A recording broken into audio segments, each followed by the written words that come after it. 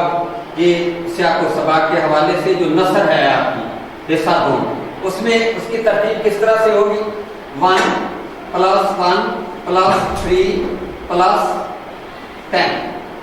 تو یہ جو آپ کے نمبر ہیں یہ پہلا ہے جی مصنف کا سبق کا مصنف کا اور 3 نمبر جو ہیں وہ سیاق و سباق کے آپ کو ملیں گے. اس طرح سے یہ ملا کر بن جاتے ہیں جی آپ کے 5 نمبر. اس کے بعد آ جاتا ہے جی خلاصہ. خلاصے میں ہم دیکھتے ہیں کہ اس میں جو شاعر کا جو مصنف کا نام ہوتا ہے اس کا ہوتا ہے 1 نمبر. اس کے ترتیب اس طرح سے ہوتی ہے 9 نمبر کا آپ کا خلاصہ ہوگا اور 1 نمبر کا آپ کا مصنف کا. یہ تو اس طرح سے اس کو 1 نمبر. اور اس کے بعد جو نظم ہے اس کا خلاصہ جب مرکزی خیال ہوتا ہے یہ بھی بالکل ایسے ہی ہوتا ہے 1 + 4 اور اس کا بھی 1 نمبر ہوتا ہے. اس کے بعد آ جاتی ہے کہ ہماری درخواست کے اوپر کا حصہ جو ہے اور نیچے کا یہ بات میں ہم آپ کو بتائیں کہ اس کے اگر اوپر والی ہیڈنگ اور نیچے والی جو اختتام ہے اس کو آپ صحیح کر کے لکھیں تو یہ آپ کو 4 نمبر اس کے مل جائیں گے. اس کے بعد اینڈ والا سوال ہوتا ہے ہمارا جس کو تلخیص انگریزی میں جس کو پریسی کہتے ہیں. یہ آپ نے 1/3 کر کے یہ پیراگراف آپ کو دیا جاتا ہے جو آپ نے 1/3 کر کے لکھنا ہوتا ہے اور اس کا جو عنوان ہے صرف اس کا صحیح عنوان آپ لکھ دیں تو اس کے یہ تلخیص کے آپ کو مل جائیں گے یہ 2 نمبر. آپ ان تمام نمبروں کو اگر ہم جمع کریں تو دیکھتے ہیں کتنے بنتے ہیں کہ 6 7 8 13 14 15 اور 16 اور 16 نمبر یہ ہمارے پاس ہیں. اور اس میں اگر ہم 21 جمع کرتے ہیں تو یہ ہمارے پاس بن جاتے ہیں ٹوٹل 36 نمبر. تو یہ وہ 36 نمبر ہیں جو آپ آسانی کے ساتھ حاصل کر سکتے ہیں. اس میں آپ کوشش کریں کہ جتنے بھی آپ کے نثر ہے اس کے جتنے سبق ہیں جتنی آپ کی نظمیں ہیں جتنے آپ کی غزلیں ہیں ان کے شعراء کے نام اور مصنفین کے نام آپ کو اچھے طریقے سے آنے چاہیے. اب دوسری بات اب آ جاتا ہے کہ آپ کا انشائیہ پیپر. تو میں آپ سے انشائیہ پیپر کے بارے میں بات کروں گا. کوشش یہ کریں کہ یہ جو ترتیب آپ کو بتائی گئی ہے پیپر تو آپ کا اسی ترتیب کے ساتھ ہے لیکن آپ نے کیا کرنا ہے آپ نے سب سے پہلے کون سا سوال جو ہے وہ اٹیمپٹ کرنا ہے. آپ نے سب سے پہلے وہ سوال اٹیمپٹ کرنا ہے جو سب سے بہتر آپ کو آ رہا ہے جس کے متعلق آپ کو اپنے آپ پر مکمل اعتماد اور بھروسہ ہے کہ یہ سوال میں اچھے طریقے سے کر سکتا ہوں. فرض کریں کہ آپ کو یہ نظم آ جاتی ہے اور جو نظم ہے وہ 5 نمبر کی ہوتی ہے. اس کو آپ نے زیادہ سے زیادہ 8 یا 9 لائن سے زیادہ نہیں. اکثر بچوں نے یہ دیکھا ہے کہ یہ 5 نمبر کی جو ہماری نظم کا خلاصہ ہوتا ہے اس میں بچے 2 صفحات پاتے تھے. یہ طریقہ کار غلط ہے کہ 5 نمبر اس کے ہیں تو آپ اس کو 8 سے 9 لائن جو ہیں ان میں لکھیں. اس سے زائد آپ اس کو نہ لکھیں. تو زائد لکھنے سے آپ کا وقت جو ہے اس کا ضیاع ہوگا. آپ کوشش کریں. دوسری چیز آ جاتی ہے جی فرض کریں دوسرا نمبر جو ہے اس میں آپ کو جو نثری خلاصہ ہے نثر یعنی کہ جو آپ کی نثر ہے اس کا جو خلاصہ ہے سبق کا وہ آپ کو دیا جاتا ہے. تو کوشش آپ نے یہ کرنی ہے کہ اس کو 6 7 لائنیں لکھنے کے بعد ایک پیراگراف کی صورت میں یعنی کہ اگر 5 لائنیں لکھی ہیں اس کے بعد پھر ایک نیا پیراگراف اور جہاں جہاں کوئی حدیث آ رہی ہے یا آپ حوالہ جو ہے اس کو آپ ایڈ کر رہے ہیں یا کوئی شعر ایڈ کر رہے ہیں. پہلی بات یہ ہے کہ آپ نے جو بھی شعر اس میں لکھنا ہے جو بھی حوالہ لکھنا ہے اس کو لائٹ کر کے لکھنا ہے تھوڑا سا مارکر کے ساتھ لکھنا ہے تاکہ وہ نظر آئے اور واضح نظر آنا چاہیے.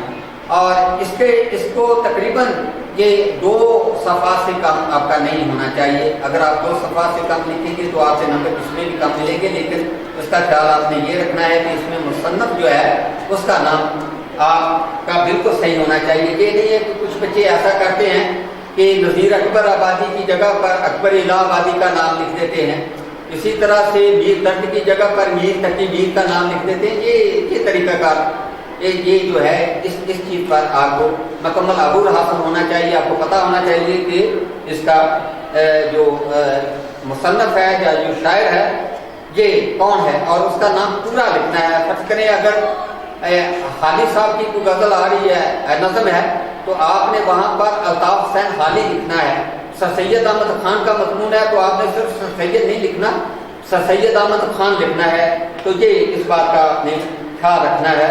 اور آگے بھی فرض کریں آپ کو جو تیسرا سال وہ صحیح طریقے پر آ رہا ہے وہ اپلیکیشن ہے یا درخواست ہے.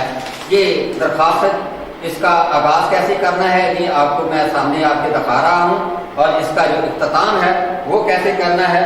یہ ایک اور میرے پاس صفحہ ہے جس پر یہ مکمل طور پر میں نے یہ درخواست جو ہے وہ کوشش کی ہے آپ کے لیے کہ یہ اس طرح سے.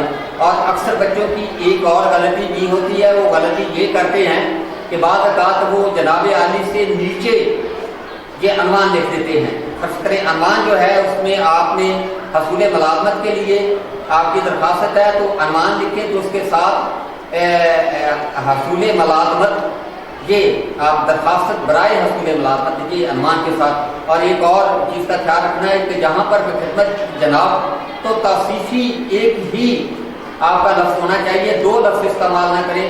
فرض کریں اگر آپ لکھ رہے ہیں بخدمت جناب تو جناب کے ساتھ پرنسپل صاحب نہ لکھیں. اگر آپ جناب نہیں لکھ رہے تو پھر صاحب لکھ رہے ہیں تو پھر ایک چیز ہونی چاہیے, دو نہیں. اور آخر پر اس کی اینڈنگ ایسی ہونی چاہیے اور آپ اس میں کوئی بھی کسی قسم کا بھی جو مقام ہے وہ اس کا نام نہیں دے سکتے ہیں. درخواست میں کسی قسم کا اس میں فرضی ہوتا ہے عالم کے دین, کوئی جگہ کا نام آپ نہیں لکھ سکتے ہیں, مقام کا نام آپ نے کوئی نہیں لکھنا ہے. اور یہ دوسرا طریقہ کار تھا جو آپ کے سامنے یہ میں درخواست بتا رہا ہوں. اور اس کے بعد فرض کریں آپ کو جو چوتھا سوال ہے آپ کا وہ مکالمہ آپ کو بہتر طریقے سے آتا ہے. دو چیزیں ہیں, روادات لکھنی ہوتی ہے یا مکالمہ, لیکن کوشش کریں جس طرح درخواست یا رسید ہوتی ہے تو زیادہ تر درخواست پر فوکس کرنا چاہیے, اس لیے کہ اس میں نمبر زیادہ بہتر طور پر آپ لے سکتے ہیں. اگلی چیز میں آپ کو یہ بتانا چاہتا ہوں کہ ہمارے پاس ہے کہ اگلا فرض کریں وہ آپ کے پاس ہے کہ مکالمہ. تو مکالمہ آپ نے کس طرح سے لکھنا ہے. پہلی بات تو یہ ہے کہ مکالمہ لکھتے وقت آپ نے جہاں سے مکالمہ کا اسٹارٹنگ کرنی ہے, ظاہر بات ہے الحمدللہ ہم مسلمان ہونے کے ناطے سے السلام علیکم سے آغاز کرنا ہے. تو وہاں پر آپ نے ندائیہ کی علامت جو ہے یہ ندائیہ کی علامت ہے جو آپ کے سامنے میں یہ لکھ رہا ہوں, یہ اس کو آپ نے ندائیہ کی علامت کو آپ نے السلام علیکم کے بعد ہر صورت میں آپ نے لکھنا ہے. جہاں آپ کسی کو مخاطب کر رہے ہیں کہ ارے بھائی, ارے میرے دوست, تو جہاں پر آپ مخاطب کریں گے وہاں پر بھی آپ ندائیہ کی علامت جو ہے وہ دیں گے.